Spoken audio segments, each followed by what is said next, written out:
Hi guys. Alright, so I'm gonna be reading you the first page, or maybe first two pages of my book. We'll see how long it takes. Alright guys, thanks. Hey baby, I said to my boyfriend Alan. Hey look, we need to talk. Those were the words that brought me to where I am today, 3 hours away from my family, living on my own. I'm working full time to save up so I could support my baby when it got here. I'm 7.5 months pregnant with Alan's child and he doesn't even know yet. After the day he left me I got really depressed and thought I was sick from stress. When I missed my period that month, I knew. After that I only had a week left till graduation, so I stuck it out and got my grade 12. After that I moved out, got a job working on a farm as a full-time nanny to three amazing children. Heather, 13, and the most adventurous little girl, and Samuel, her brother, who is 14. He acts all macho and tough, but really he was hurt because their mother had just passed away, and that's why they needed me, because their dad had to work on the farm from dawn till dusk. So I stayed in to care the kids. The last little boy's name is Jordan. He's only 4 months old. His mother passed away in childbirth, so I had him full time. It was good for me to learn how to take care of a baby, because mine was on the way. I had it good here. I got paid well, and the kids were so good. Plus, I got free room and board, so I could save, and I was like a part of the family. But the baby was coming soon, and my parents, who still kept in contact, wanted me home for the birth. Plus, they missed me. But the thing that basically made up my mind was when Eric, the children's father's girlfriend, moved in. They didn't really need me anymore, and she made it clear to me that I wasn't needed anymore. So I got my car with my bags in the back seat and drove 3 hours, and I drove the 3 hour drive home. I drove in my I drove to my old town, and it looked the same yet different. You know how that is. I passed people I knew, and some saw me, and they just stared. When I pulled up to the lights at the last turn before I was on my road, a truck pulled up beside me, and I looked over to see Alan looking right at me. Those eyes looked right into mine, and he had a look on his face of complete shock, and I couldn't control myself.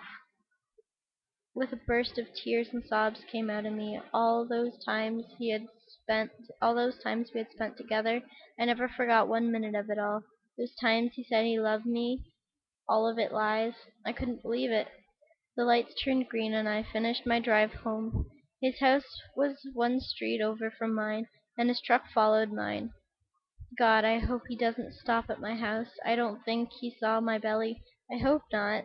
I was in the driveway and his car sped past. Thank God. I was sure he knew, and he was gonna come bitch at me about not telling him. But thankfully not. I got my bag out of the car and rolled it to the door and knocked. My dad opened it and stood there for a moment, looking me up and down. They knew when I left I was pregnant, but I told them I might get an abortion, which when I was watching Jordan sleep one night I knew that I couldn't go through that with it with this baby here so precious. Helen, my father called to my mother, still standing up there dumbstruck. Only my mother and I really talked, and I told her that I was keeping it. She obviously didn't tell Dad. She came running down the stairs in a towel and pushed my dad out of the way and hugged me. She smelt so good, like home. I was finally home. After my mother released me, I gave my dad a hug and he brought my bags up the stairs. It was almost 10 p.m. and I was really tired from the long drive. I walked to my old room and everything was still the same, but on my bed was a note. It looked old and kind of out of place. I picked it up and sat on the bed and read it. It said, "Dear Jamie, I'm sorry I left you. I'm stupid being away from you. It's only killing me, baby. You're my world. I can't stand to think that you left. I hope you come back soon and find this and call me or something. I just need to hear from you again. Yours forever, Alan." Then there was another little blurb at the bottom. "Oh my God, I came to drop this off, and your mom told me you left for good, baby. If you come back, please just call me. I'm sorry. Please forgive me. I thought I was doing the right thing. I'll explain later, baby, please. Okay, well, I hope you come home soon. I miss you, and forgive me, please. I need you."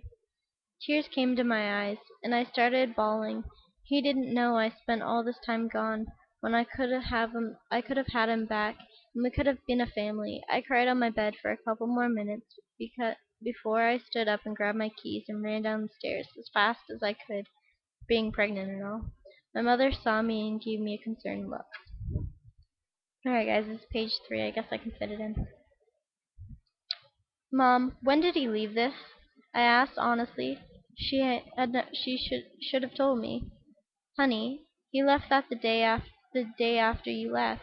I thought you were getting an abortion and he would never need to know.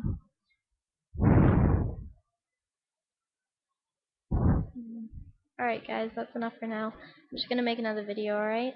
And excuse any of the parts where I got a little mixed up and everything. I have dyslexia, so it's not really my fault. I'll try again maybe. Alright, bye.